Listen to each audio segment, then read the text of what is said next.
Imagina só, as reflexões mais profundas sobre guerra, sobre o fim do mundo, vindo de histórias com alienígenas e viagem no tempo. Parece meio louco, né? Pois é, a gente vai mergulhar hoje no universo de Kurt Vonnegut, um autor que tinha essa habilidade incrível de nos ensinar a rir mesmo no meio do apocalipse. E aí fica a pergunta, né? Como é que alguém consegue fazer a gente rir de coisas como o fim do mundo ou de guerra, da falta de sentido da vida? Parece uma tarefa impossível, mas é exatamente aí que está a genialidade dele. E é isso que a gente vai investigar agora. Então, para entender o Vonnegut, o primeiro passo é sacar o grande paradoxo que define a obra inteira dele. Olha, o segredo do porquê ele é lido até hoje está exatamente aqui. Pensa bem, ele pegava os assuntos mais pesados que existem, guerra, desastre, a falta de sentido em tudo, e, de alguma forma, transformava em comédia. E ao fazer a gente rir do quão absurdo tudo isso é, ele abriu uma porta para a gente conseguir encarar umas verdades bem profundas, bem desconfortáveis, de um jeito que um drama todo sério talvez nunca conseguiria. E uma das principais ferramentas que ele usava para isso era a ficção científica. Mas, não é aquela ficção científica de navezinhas e raios laser, não. Para ele, o futuro era, na verdade, um espelho. Um espelho meio torto para a gente olhar para o nosso presente. É isso. Para ele, os alienígenas, a viagem no tempo, aquelas tecnologias malucas, tudo isso não era o ponto principal da história. Era, na verdade, uma lente de aumento. Ele usava essa lente para quê? Para mostrar bem de perto as nossas falhas, as nossas hipocrisias, as loucuras da nossa sociedade mesmo. Então, o lance é o seguinte, nada era por acaso. Cada coisinha fantástica que ele colocava na história tinha um porquê. Ele falava de um planeta distante, mas na verdade estava comentando a Guerra do Vietnã. Ou, sei lá, quando ele cria os Tralfamadorianos em Matadouro 5, aqueles seres que vêm o tempo todo de uma vez só, ele tá, na real, brincando com a nossa ideia de livre-arbítrio. Tipo, será que a gente tem mesmo todo esse controle sobre a vida que a gente acha que tem? Só que a ficção científica era só o palco, sabe? Para dar vida de verdade a esses mundos e a essas críticas, o Vonnegut precisava de outra ferramenta, que era igualmente essencial para ele, o humor negro.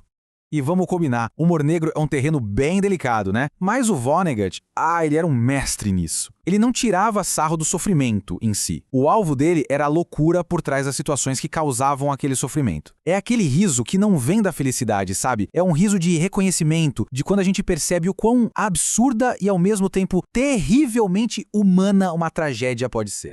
E é por isso que o humor dele funcionava tão bem. Era quase como uma válvula de escape. Pensa, em Matadouro 5, ele faz piada com o horror do bombardeio de Dresden, uma coisa que ele viveu na pele. Mas fazendo isso, ele não tá diminuindo a tragédia. Muito pelo contrário, ele tá esfregando na nossa cara a insanidade daquilo tudo de um jeito que um relato super sério talvez não conseguisse. Era uma forma de lidar com o trauma, tanto para ele quanto para quem lê. Ok, então a gente tem esses dois ingredientes, a ficção científica para fazer sátira e o humor negro. Como é que isso tudo se mistura? Bom, é essa mistura que cria o que a gente conhece hoje como estilo vonnegutiano. E essa ideia de receita é perfeita para a gente visualizar como ele criava. Funciona assim. Passo 1. Ele pega um tema humano, bem sério, bem doloroso. Solidão, guerra, perda da fé, por aí vai. Passo 2. Ele joga esse tema num cenário de ficção científica totalmente bizarro. Isso cria uma distância e a gente consegue olhar para aquilo de fora. E aí vem o passo 3, o grande finale. Ele injeta uma dose cavalar de humor negro. E esse humor funciona como um empurrão, que força a gente a encarar aquela verdade desconfortável que estava ali o tempo todo. E cara, não tem jeito melhor de resumir essa filosofia toda do que com as palavras do próprio Vonnegut, né? Essa citação dele é matadora, ela captura tudo. A ideia de que, no meio do caos e da dor, rir não é fugir da realidade. É uma escolha quase que prática, sabe? É uma forma de resistir. E essa ideia de resistir através do riso leva a gente para uma última questão. Por que, afinal, a gente continua lendo Vonnegut hoje em dia? Qual é o legado dele nesse nosso mundo que, convenhamos, está cada vez mais caótico?